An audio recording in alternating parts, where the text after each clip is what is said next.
Psalm 102 verses 4 through 7, social depravity should make us as uninvited as the cormorant. Psalm 102 and verse 4 reads, "My heart has been smitten like grass and has withered away. Indeed, I forget to eat my bread." The deep grief that the psalmist is suffering is so great that he forgets to feed himself. The consequences of his grief are so overwhelming that the psalmist's heart is compared to a wilted plant parched by the fierce heat of a tropical sun, or is withering like mowed grass, having no strength of its own, it will wither and die. Grief often destroys the appetite. The neglect of food tends to further injure the constitution and create an accelerated and even deeper sinking spirit.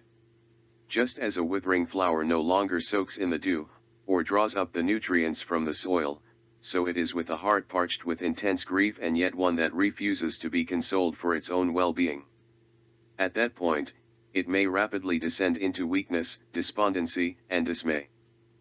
Often, a person who is smitten with excessive sorrow, or an anguished sense of deprivation, becomes so absorbed in their trials that the mind may react and become so monofocused that it drives everything else into the background, so devastating that such practical matters as eating and drinking may become utterly neglected.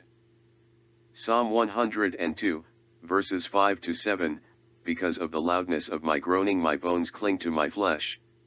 6 I resemble a pelican of the wilderness, I have become like an owl of the waste places. 7 I lie awake, I have become like a lonely bird on a housetop." By suffering and trouble, so great is the psalmist's anguish that it produced groaning as his flesh is wasted away. He states that my bones cleave to my skin. The Hebrew word means flesh. The effect described is that of wasting away or emaciation of flesh often brought on by deep distress. Therefore, his bones became prominent and had no fat to hide them from view, therefore, they seemed to adhere like spandex to the flesh itself.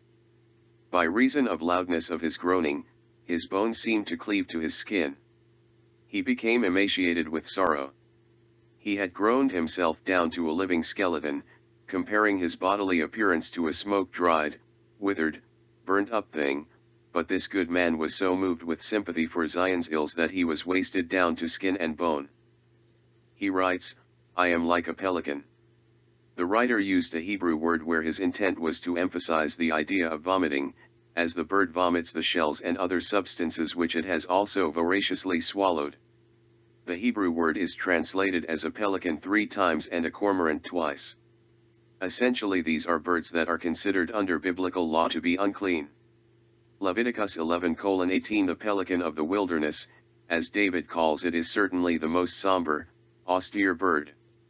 It gives one the blues merely to look at it.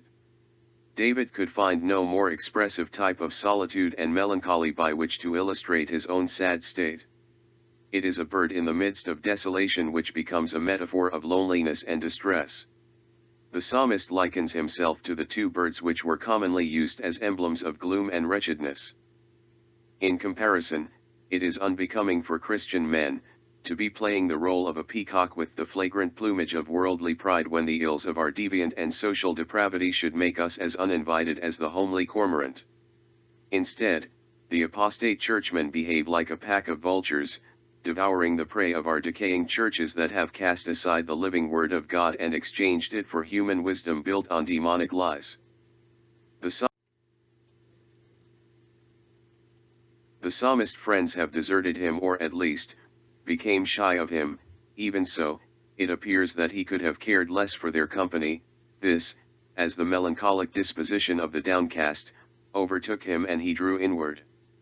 As the word of God is recanted and disavowed in the public face of the church of our day, the true church of believers seems to draw inward to the comfort of like-minded individuals instead of relying on the strength of our Christ and boldly standing up, declaring our faith in the Creator and the authority of His living word.